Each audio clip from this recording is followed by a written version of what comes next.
Salam sejahtera Malaysia, terima kasih kerana menonton video-video dalam channel ini. Sebelum kita mula, jangan lupa untuk tekan tombol subscribe, share, like, dan komen. Let's go! Salam sejahtera dan selamat malam kepada semua pendengar. Berita seterusnya dipetik dari FMT bertajuk Rakaman Suara Jadi Bukti, Rosmah Campuri Urusan Negara Kata Pihak Pendakwaan. Berita penuh Kuala Lumpur. Suara dalam rakaman audio yang didakwa perbualan antara Rosmah Mansur dengan suaminya Najib Razak mengenai 1MDB membawa kepada satu kesimpulan yang tidak dapat disangkal lagi bahawa dia mencampuri urusan kerajaan, kata pihak pendakwaan.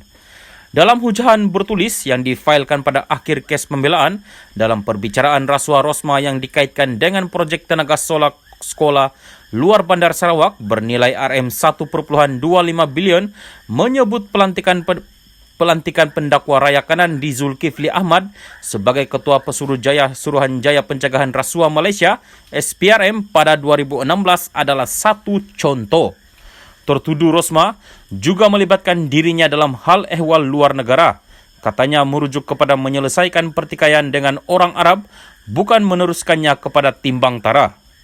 Dalam hujahan yang difailkan minggu lalu seperti dilihat FMT, pihak pendakwaan berkata, Rosmah juga memiliki personaliti yang mendominasi jauh berbeza daripada sifat kredil yang cuba digambarkannya.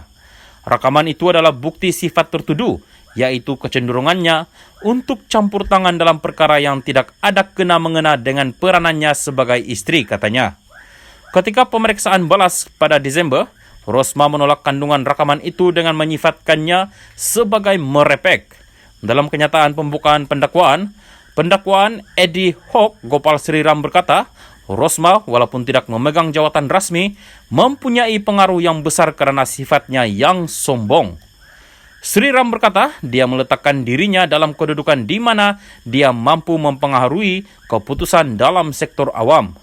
Rakaman itu dengan Rosmah didengari memberitahu Najib, "Can I advise you something? Boleh saya nasihatkan sesuatu?" Sebelum bekas Perdana Menteri itu memberitahu istrinya itu bahawa beliau perlu masuk ke dalam kereta dahulu, telah dikemukakan sebagai keterangan. Pihak pendakwaan juga berkata, satu akibat kegagalan Rosmah memanggil Najib sebagai saksi adalah semua keterangan yang dia berikan mengenai apa yang Najib beritahunya adalah kabar angin semata-mata dan tidak boleh diterima sebagai keterangan. Keputusan tertuduh untuk tidak memanggilnya Najib menyebabkan satu jurang yang serius dalam kes pembelaan, katanya. Ia berkata, testimoni bekas pegawai khas kepada Najib, Siti Azizah Sheikh Abud, hanya mengukuhkan lagi kes pendakwaan. Pihak pembelaan katanya tidak membuatkan Siti Azizah memberi keterangan bahawa suara wanita itu bukan suara Rosmah. Secara sedar, pembelaan mengelak daripada mendapatkan maklumat itu daripadanya. Selain menimbulkan keraguan munasabah terhadap ketulinan P36, rakaman audio, ia akan menimbulkan keraguan serius terhadap bukti PW5 dan PW21, katanya merujuk kepada bekas Menteri Pendidikan Madzir Khalid dan bekas pembantu Rosmah Rizal Mansur yang secara positif mengecam suara itu sebagai suara tertuduh. Ia berkata, serangan Siti Azizah terhadap kredibiliti Rizal hanya sia-sia. Rosmah 70 dituduh didakwa meminta RM187.5 juta ringgit daripada bekas pengarah urusan Jepak Holding Sendirian Berhad, Saidi Abang Samsudin, menerusi Rizal bagi membantu syarikat itu mendapatkan projek solar sekolah di luar Bandar Sarawak.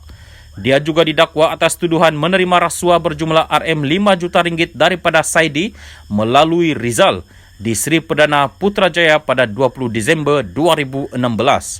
Rosmah dikatakan menerima RM1.5 juta ringgit lagi daripada Saidi di Jalan Langgak Duta di sini pada 7 September 2017.